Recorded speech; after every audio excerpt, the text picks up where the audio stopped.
Contractor আসছে দূরে কথা গন্ধ মনে করে পয়রা গেছেন রোজা দেখে নাকি রোজা তো মনে আমার মনে হয় সবাই হ্যাঁ জরাও সব কন্ট্রাক্টর সব আসছে ক্যামেরা হেডে দেখো কন্ট্রাক্টর সব আসছে হ্যাঁ কি অবস্থা তোমরা উস্তাদ কাজ তো করলাম ভালো আমরা কি এটা ছড়িয়ে দিবেন না উস্তাদ ছুটি তো ভাই দিব তবে ছুটি অবশ্যই দিব আমার অল্প একটু কাজ আছে মাহাজনের একটু চাপ যে যেমন এই যে তোমরা ডালাই দিচ্ছ এই ডালাইটা হয়ে গেলে দেখা যাচ্ছে 8 দিনের ছুটি এখন 8 দিন যদি আমি এই ডালাইটা দিয়ে থয়ে যাই তাহলে এটা আমার জন্য ভালো তোমার জন্য ভালো মাহাজনের জন্য ভালো তোমার জন্য ভালো কেমনে তুমি যদি ডালাইটা দিয়ে থয়ে যেতে পারো তাহলে ঈদের পরে আসে তুমি গাঁথনি ধরতে পারবা রানিং আর যদি ডালাই না দিয়ে থয়ে যাই এই ক্ষেত্রে দেখা যাচ্ছে ঈদের পরে ডালাই দিব সময়ের ব্যাপার ডালাই শুকাবো তারপরে গাঁথনি দেবো এটা সময়ের ব্যাপার না তো এই ক্ষেত্রে যদি আমি ডালাইটা দিয়ে থয়ে যাই হয়তো বা তোমার একটু পরিশ্রম হচ্ছে কারণ সবাই অনেকেই ছুটি দিচ্ছে গার্মেন্টস কারখানা ছুটি দিচ্ছে যাচ্ছে মানে একটা জিনিস কি আবেগে কিন্তু আমরা সবাই বসবাস কিন্তু ওরা গার্মেন্টস কারখানা ছুটি দেওয়াতে কিন্তু আঙ্গরা মনটা কিন্তু উতাল পাতাল করে ভাই আমিও বাড়ি যাব আমিও তোমাকে মতোই আমিও বাড়ি যাব তবে গার্মেন্টস কারখানা আজকে তো ছুটি হচ্ছে হয়তোবা আমার আর 2টা দিন অথবা কালকার দিনটা আমার একটু সময় দিয়ে যাও হয়তোবা আমি তোমাদেরকে ছেড়ে দিব তবে আরেকটা জিনিস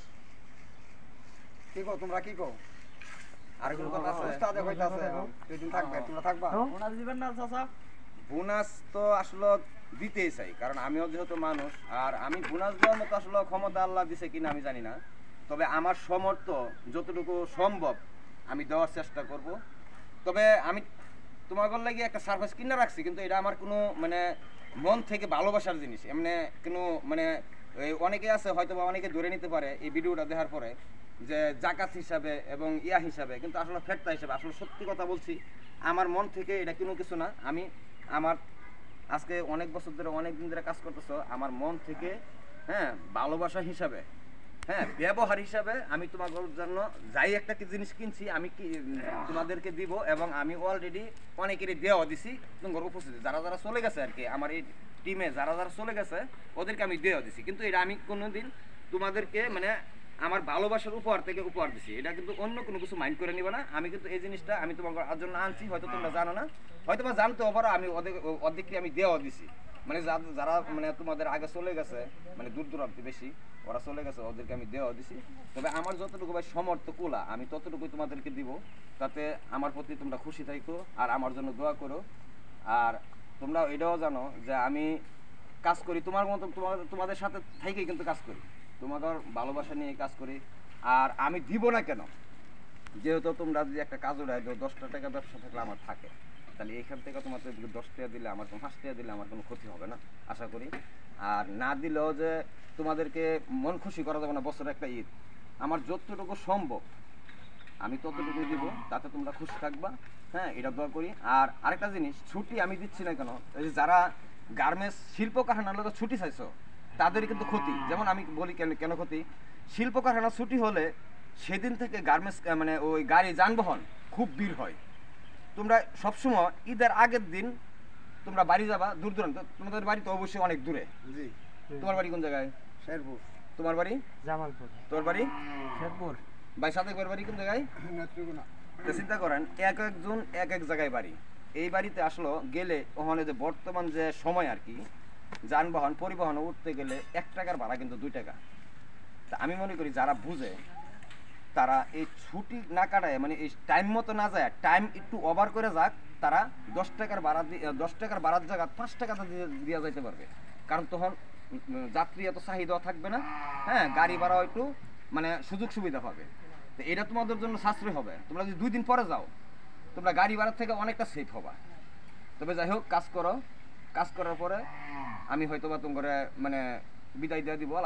যখন যাইতে চাও তোমরা যখন যাইতে চাও তখনই তোমার বিদায় দিব আমি আচ্ছা ঠিক আছে উস্তাদ যা বলছে হ্যাঁ তবে কাজ করো আর ঈদের পরে কয়দিন পরে আসবা অবশ্যই আসবা আর আমার জন্য সবাই দোয়া করবা যাতে আমি ভালো থাকি ভালোভাবে চলতে পারি যাই হোক গাইস কথাগুলি কিন্তু আসলে বাস্তব জানি না আপনাদের কাছে কেমন ওরা আসলে অনেক দূর দূরান্ত থেকে কাজ করে আসা কাজ করে হয়তো বা দেখা যাচ্ছে কি যে অনেকেরই ওয়াইফ, অনেকেরই ছেলে মেয়ে গার্মেন্টস জগতে চাকরি করে। গার্মেন্টস যখন 2 দিন আগে ছুটি হয়ে যায় তখন কিন্তু তাদের মনটা অন্যরকম হয়ে যায়। হ্যাঁ, তবে এই ক্ষেত্রে দেখা যাচ্ছে যারা কর্ম করে 1 দিন পরে গেলে 2 দিন পরে গেলে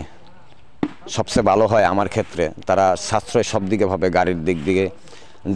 জামজুট দিক থেকে সব দিকেই মানে সাশ্রয় পাবে। মানে যদি ঈদের 1 দিন আগে আপনি যান, দেখেন আপনি একটা জিনিস নজর করবেন, খেয়াল করবেন যে ঈদের 1 দিন আগে গেলে যে সুযোগ সুবিধাটা আপনি গাড়িতে চড়তে গেলে যে সুযোগ সুবিধা পাবেন, ভাড়ার দিক দিয়ে বলেন, আপনার জামজুট দিকে বলেন, ভিড়ের দিক দিয়ে বলেন, সব দিক দিয়ে আপনি ভালো একটা দিক পাবেন। আর যখন সব আমাদের শিল্প কারখানা ছুটির সময় যদি আমরাও চলে যাই তখন কিন্তু আসলে মানে ভিড়ভাট্টাটা বেশি থাকে, গাড়িওয়ালাদের মানে চাহিদাটাও বেশি থাকে। তো যাই হোক, বছরে একটা ঈদ আসে, এই ঈদের সবাইরই ইচ্ছা বাড়িতে যাব।